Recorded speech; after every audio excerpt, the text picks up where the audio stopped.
Hello and welcome to an IBM Automation Blueworks Live demonstration. Let's learn how to manage and govern a business process. Here, in our main insurance space, let's create a subspace titled Underwriting. This allows us to organize like artifacts in groups. Giving our space a description and a set of goals allows us to also focus our business process modeling efforts.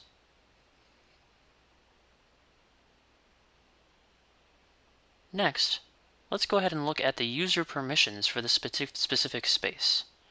This allows us to either inherit the main space, the insurance space, or we can uncheck that and change this specific space to make it different.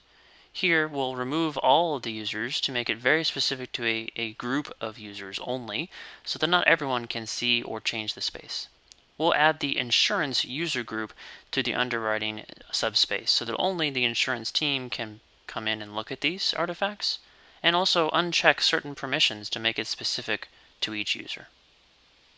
If we come back up to our user groups area of the library, we can see the insurance user group is a custom group. Let's create a second one just for underwriting. This allows us, again, greater flexibility and control over the management and governance of our processes.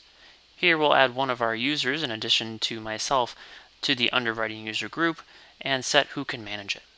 If we come back to our underwriting group space, here we can remove the insurance and add underwriting, again making it more specific to the space. Next, let's go ahead and look at the business glossary. Here you see, directly embedded in the interface, an automatic glossary created from all the terms used throughout all the spaces and processes. We can also set visibility, maybe only visible when someone uses it, or even a preferred term that will be recommended. Descriptions and where used traceability, we can see the occurrences of every glossary item throughout all of the account, every space. There's much more to be seen in the glossary, but one of the most important features is the ability to merge different values. As they're used across different processes and spaces, it's common to be able to merge. Here we're merging the preferred value, and so that one is the one that will be chosen. If we choose two different terms that are not preferred, we get to choose between those two as to which one will be the result. Also, we have traceability and versioning in anything that is published, such that snapshots will remain the same for consistency.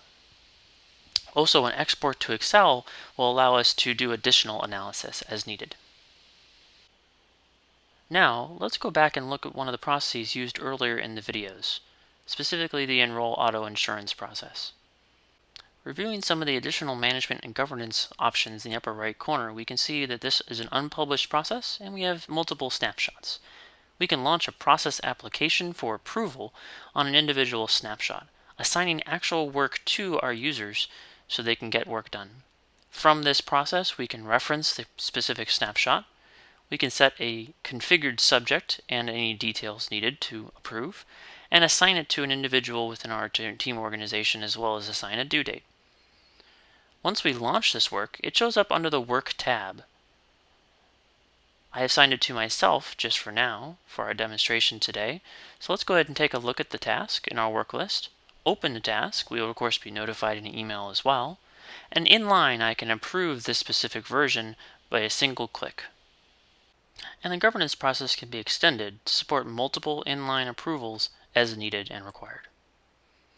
So some of the main benefits you saw in business process modeling: simple management, organizations and spaces, and additional user groups for complete control. A very in-depth glossary of terms for complete control and access to multiple terms, merging, and visibility settings.